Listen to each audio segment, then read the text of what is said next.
இன்னும் சில தினங்களில் சாம்பியன் டிராஃபி நடக்கிற சூழ்நிலையில் தற்போது பும்ரா பற்றி வெளிவந்த ஒரு தகவல் தான் கிரிக்கெட் வளத்திலிருந்து மிகப்பெரிய அளவில் ஒரு பரபரப்பாக பேசப்பட்டு கொண்டிருக்கிறது நம்ம சொல்லியாக்கணும். இந்திய கிரிக்கெட் அணியோட வேகப்பந்து வீச்சலான பும்ரா அவர்களுடைய செயல்பாடு பார்த்தீங்கன்னா இந்திய அணிக்கு மிக முக்கியமான தருணங்களில் இந்திய அணி வந்து வெற்றி பெற வைத்தவர்கள் பட்டியலில் பார்த்தீங்கன்னா பும்ராவுக்கு ஒரு முதன்மையான இடம் ஒன்று தான் சொல்லியாகணும். கண்டிப்பாக T20 போட்டிகள் பார்த்தீங்கன்னா சவுத் ஆப்பிரிக்காவை இந்தியா வந்து ஜெயிச்சது பார்த்தீங்கன்னா பும்ரா அவருடைய அந்த பந்து வச்சு மிகப்பெரிய அளவில் ஒரு பலம் வாய்ந்ததாக தான் இருந்தது.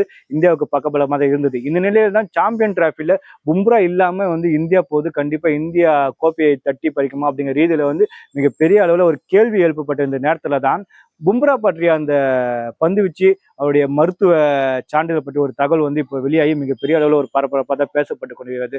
சோசியல் மீடியாவில் பார்த்தீங்கன்னா பும்ரா தேர்வு செய்யப்பட்டதற்கு பல்வேறு அரசியல் காரணங்கள் இருக்கு அப்படிங்கிற ரீதியில் வந்து வதந்தி பரப்பி கொண்டிருந்த வேலையில் இப்போ இந்த அறிக்கை பார்த்தீங்கன்னா ஒரு விதமான ஒரு விஷயத்தை தான் கிரிக்கெட் ரசிகர்கள் வந்து சொல்லியிருக்குன்னு சொல்லி ஆகணும். இந்த விஷயமா பார்த்தீங்கன்னா நேஷனல் கிரிக்கெட் அகாடமியோட குழு பார்த்தீங்கன்னா பும்ரா வந்து பந்து வீசுவதற்கு தயார் தான் இருக்காரு. ஆனால் நேஷனல் கிரிக்கெட் அகாடமி மருத்துவ குழு என்ன சொல்லியிருக்காங்கன்னு பார்த்தீங்கன்னா பும்ரா வந்து பந்து வீசலாம், ஆனால் அவர் வீசினா அவரோட உடல்நிலை மீண்டும் அவருக்கு காயம் ஏற்பதற்கான அனைத்து வாய்ப்புகளும் இருக்கு.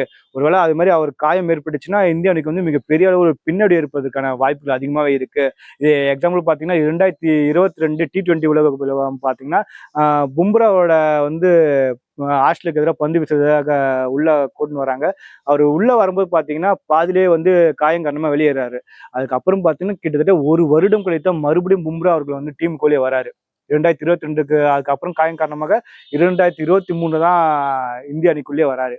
இப்படிப்பட்ட சூழ்நிலையில மறுபடியும் இது மாதிரியான ரிஸ்க் நம்ம எடுத்தால் மறுபடியும் பும்ராவுக்கு வந்து மிகப்பெரிய அளவில் ஒரு பின்னடைவு ஏற்படுறதுக்கான வாய்ப்புகள் இருக்கும். அவரோட காயத்தன்மை அதிக அளவில் ஆயிடுச்சுன்னா அதுக்கப்புறம் வந்து இந்திய அணியில அவருடைய விளையாடவும் அப்படிங்கிற கனவு வந்து கனவாகவே போய்விடும்.